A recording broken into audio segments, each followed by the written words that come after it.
In this episode, we're going to take a look at some of the raddest rides of the 90s that would have fit perfectly with your G.I. Joes. So, stick around.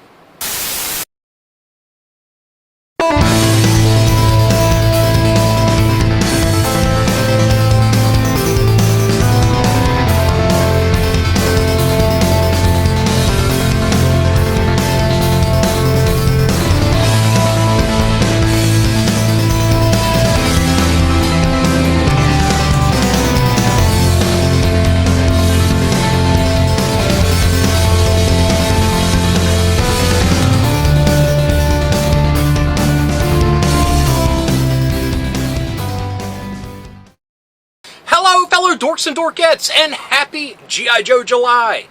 My name is Rob, and this is Nostalgia Syndrome. In this episode, we are going to take a look at some of the raddest rides of the 90s that would have accommodated your G.I. Joe figures, and they would have fit perfectly within your Playtime universe. I would like to warn you before we begin that two of these entries are from two of the 90s worst movies ever. So, you've been warned.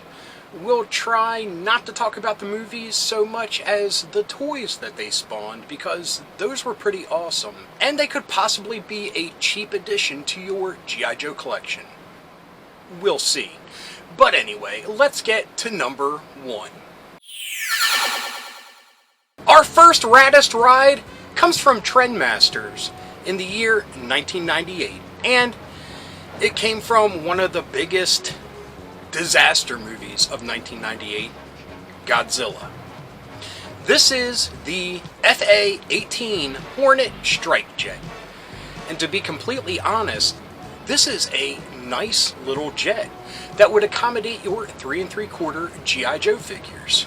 Now, from some of the pictures that I've seen, the cockpit looks mighty tight, and it looks like the action figures that they placed in it kind of take a more laying back position than an upright sitting position.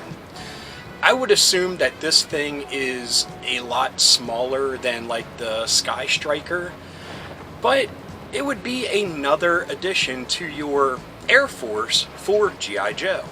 It has a really nice camouflage paint pattern, and it comes with 9 firing missiles and working landing gear. That was always awesome when your toy planes came with actual landing gear that you could fold in and out of the aircraft. Now, of course, I mentioned just a few moments ago that I would assume that these horrible movies would have cheap prices on their toys, and I was very mistaken. This thing seems to go for a lot of money, and a lot of the listings that I found, it was still in the original box, which of course adds more value to the price. Bad movie or not, I guess people collect these because, of course, there were kids in '98 that probably worshipped at the altar of Godzilla. Anyway, I just want to say again that this jet would have fit perfectly with your G.I. Joe figures. And if this was something I stumbled across at a flea market or super cheap online, I would definitely add it to my collection. Anyway, here's a very generic Godzilla toy commercial from 1998 that features the jet. We'll return after these messages. Godzilla. Size does matter. Our attack vehicles have put living Godzilla on the run, but Godzilla's roar is blasting our defenses. Mortar missiles and strike jets are hitting him hard, but Mighty Godzilla lives. Oh no! His tornado roar is too powerful. We need bigger guns. Can any army beat Godzilla? Living Godzilla action figures, deluxe action figures, and vehicles, each sold separately from Trendmasters. Now, if you are looking for some vehicles for your 6-inch G.I. Joe classified figures, this could be the vehicle for you. This is our second rad ride from the 90s, and it comes from Galoob, from their Battle Squad toy line. This is the Assault Humvee. Now, the one thing about the Battle Squad toy line, it was all over the place. You had miniature vehicles with miniature figures, and you also had kind of generic 6-inch army men that weren't superposable, but they only offered one vehicle, and this was the Humvee.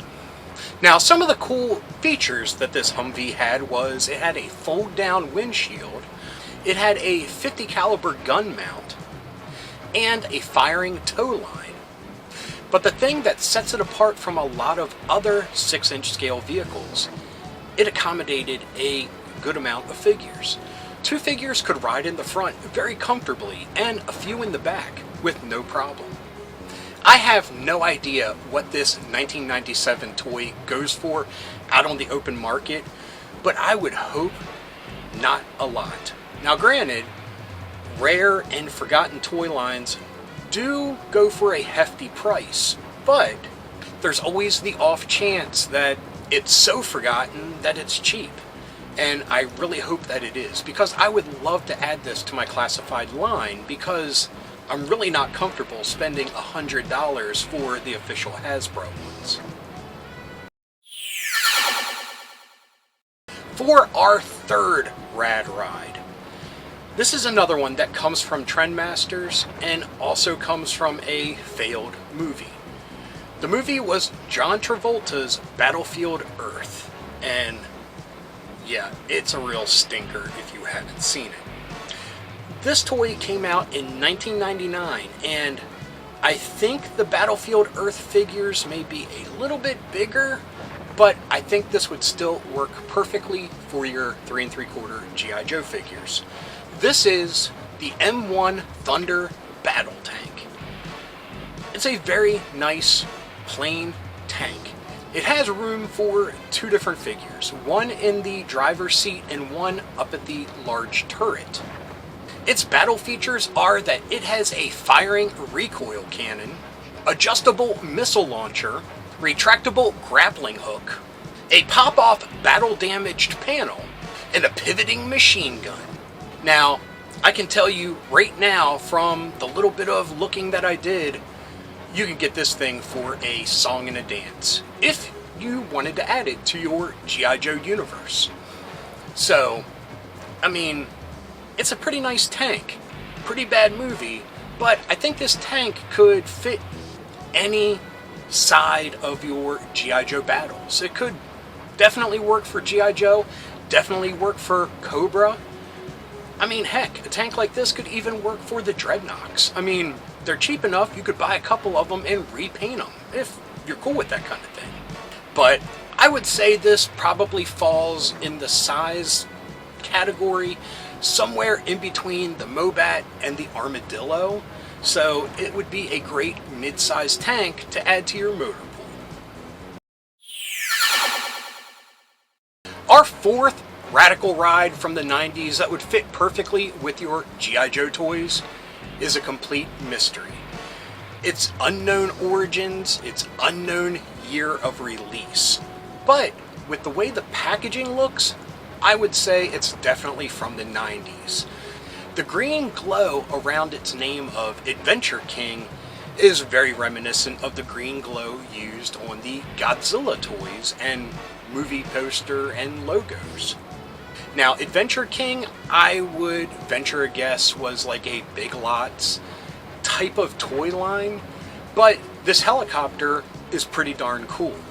Now, this very small helicopter features a paint scheme that would be right at home with your character of Shockwave, the G.I. Joe figure Shockwave. It has that blue urban camouflage that his uniform had. So, right there, you could have him have a SWAT helicopter. Now, this helicopter featured different grappling hooks that would fire out of the missile launchers on the side, and a very simplistic caged cockpit that would accommodate one figure.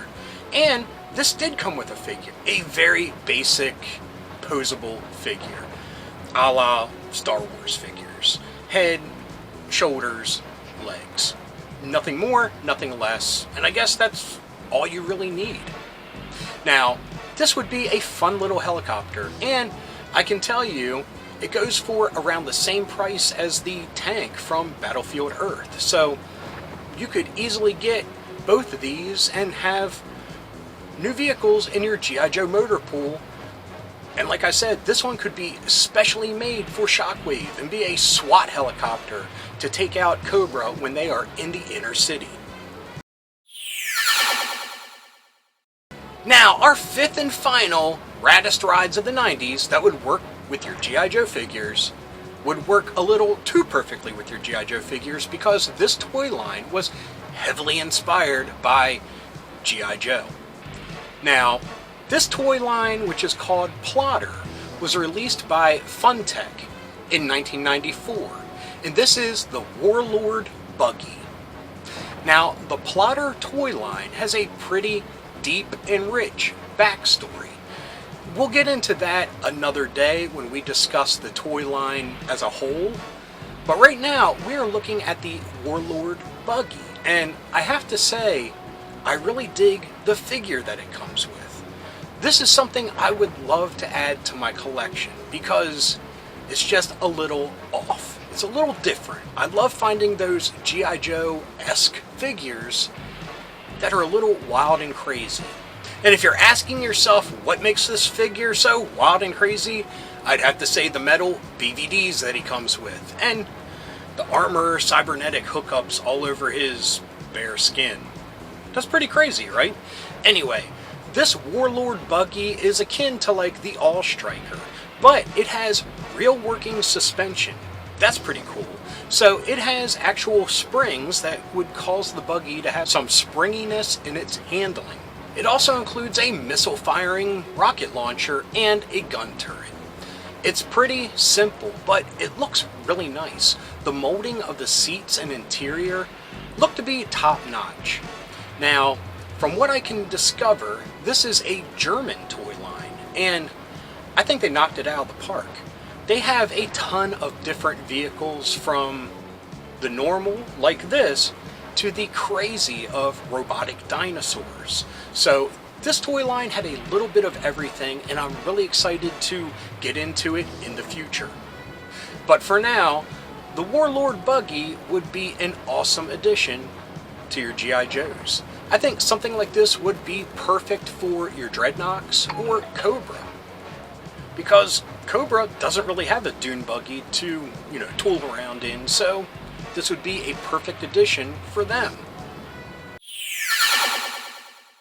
That was a look at 5 of the Raddest Rides of the 90s, G.I. Joe edition. All of these would fit your G.I. Joes, either the original 3 3/4 figures, or in the one case, your classified line. And yeah, I am really interested to see how much that guy goes for, because like I said, Hasbro charging $100 for their official vehicles, it just ain't working for me. $20 here or there for a figure, or I mean 25 nowadays for a figure, yeah, I can deal with that. But $100 in one pop, I ain't about that. But anyway, I hope you enjoyed this episode. If you did, please give me a thumbs up. If you got something to say, please leave a comment. I love reading them, and I love getting back to everyone. And if you're new around here and you enjoyed this or any of the episodes that YouTube is recommending down here, please hit subscribe. And if you hit that little bell icon, you'll be notified whenever there's a new episode. So anyway, until next time, happy G.I. Joe July. Thank you for watching. Keep being rad and stay dorky.